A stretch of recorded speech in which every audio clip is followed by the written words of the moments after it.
Hello, Chase 2020 Digital Delegates. I am Mark Eichler, Principal Consultant for Cantaris. Happy to talk with you today about online communities, the power to retain and engage. Membership bodies, charitable organizations, government organizations, organizations across the not-for-profit sector are standing up communities for their stakeholders, for their members, for their donors to facilitate sharing and online engagement experiences during this time, especially when organizations are canceling their primary meetings and face-to-face communications are at a minimum.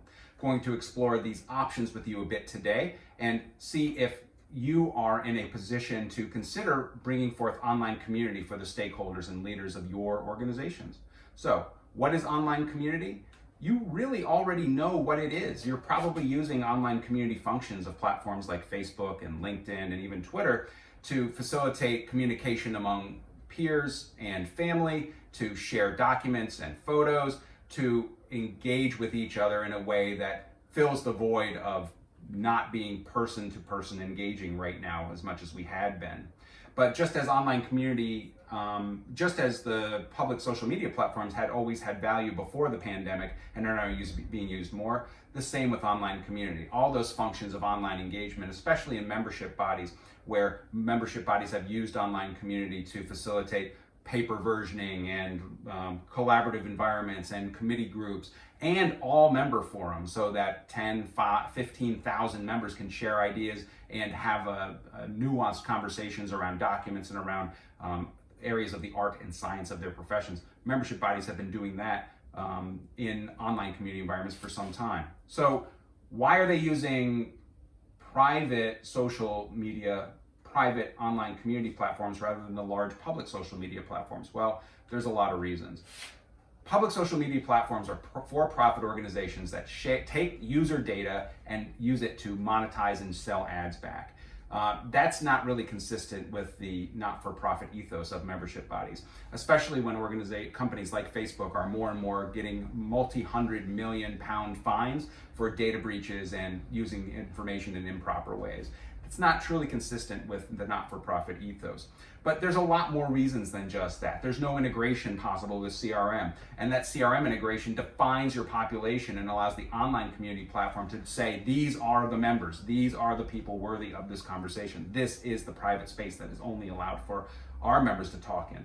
If you try to stand up community experiences for your membership body, for your charitable organization in Facebook and LinkedIn, it is going to truncate the level of conversations that you're able to have there.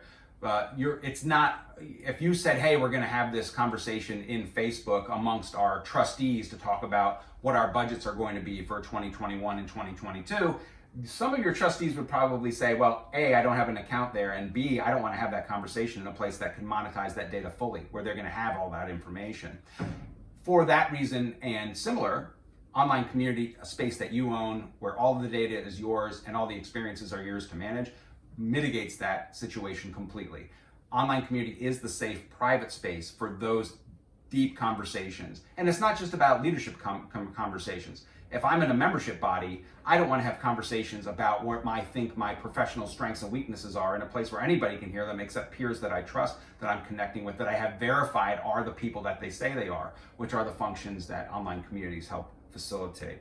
But more importantly, even than that, is that Facebook, LinkedIn, they have almost no management tools. You're not able to moderate users effectively.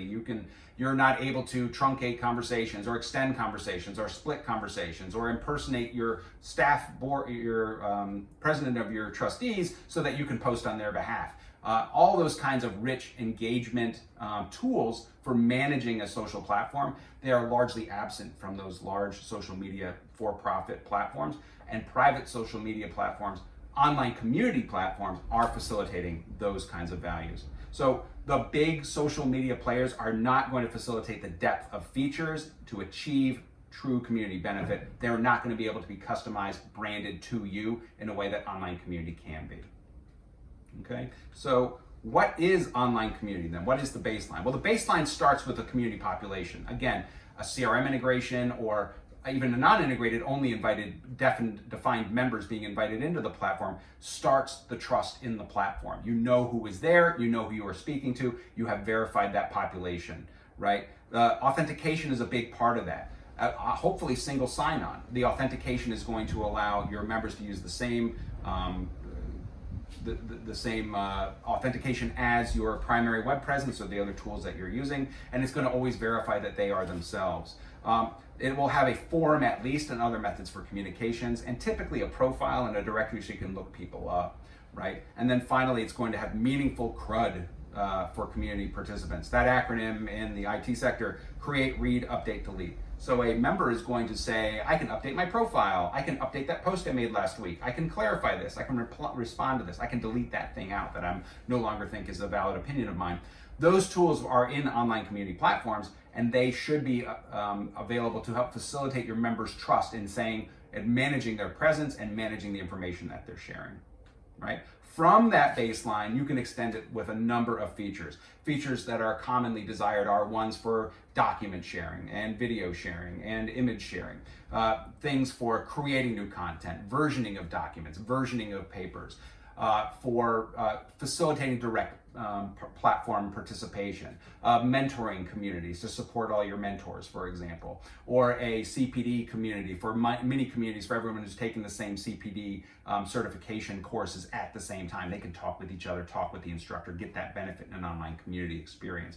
All those kinds of programming all those kinds of programming applications of online community are especially popular in the not-for-profit sector.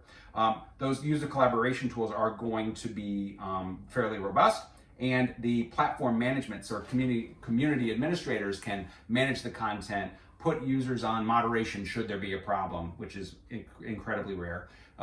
Be able to split a conversation when it needs to be, part of it is relevant to another category of conversation rather than the one it was posted in. The tools to do the impersonation actions, to get the good reports, all that platform management functionality is going to be in an online community platform, and those are going to be the things that you match against your business needs and your membership body's programs and member benefits to see if there's a good fit between any platform and the things that you want to bring forward. Okay, so costs and options. So the key considerations when considering an online community platform. First, you want it to be leveraging your current tech stack. You want to have the SSO, you want to have the SSO single sign-on, use your current authentication platform. You're also going to want to integrate, if you can, with your population of users from your CRM. A dynamic integration that brings people into the community that are members and gives nuanced opportunities to interact, such as we have a committee, a membership committee that is going to have the ability to participate in this private group, where there's an all members forum where all members can participate. Those kinds of things can be CRM integrated, often very beneficial to do that. Compliance and data residency, another thing that you should think about. You know, if you're a UK or a EU-based organization, what are the tools and features for GDPR compliance? Does the data need to not leave the country of a country or the EU, for example? Different platforms will give you different options there. The total cost of platform acquisition, setup, theming, branding, making it look like yours.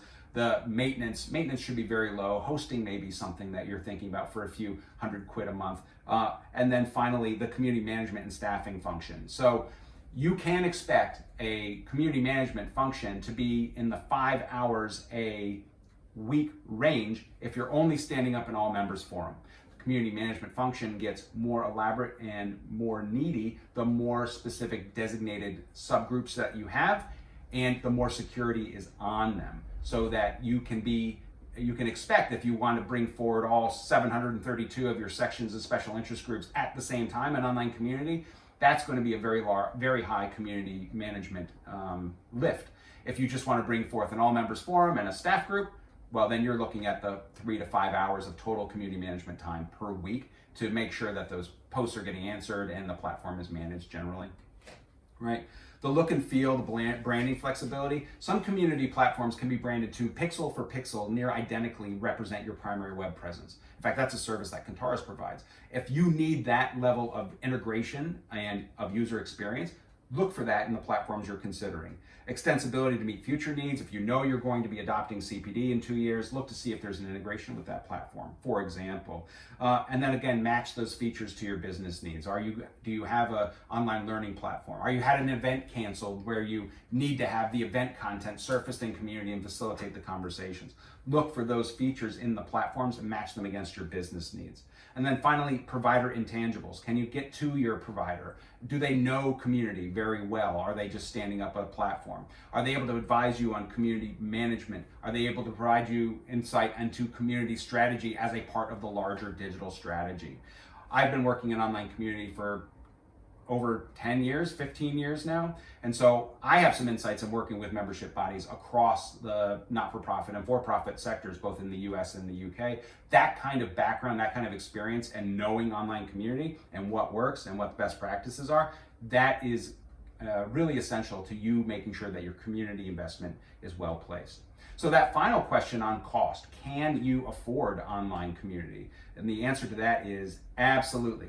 Community platforms can be free. There's open source software that is extremely powerful, that if you have a digital team that you have server space, you could stand that up there and do that work to bring it forward in a very vanilla way.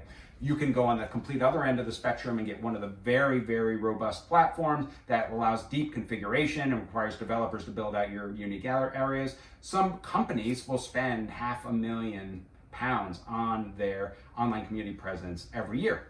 In the membership sector, it's nowhere near that. Most of the organizations that we support online community for are standing up online community for under 10,000 quid.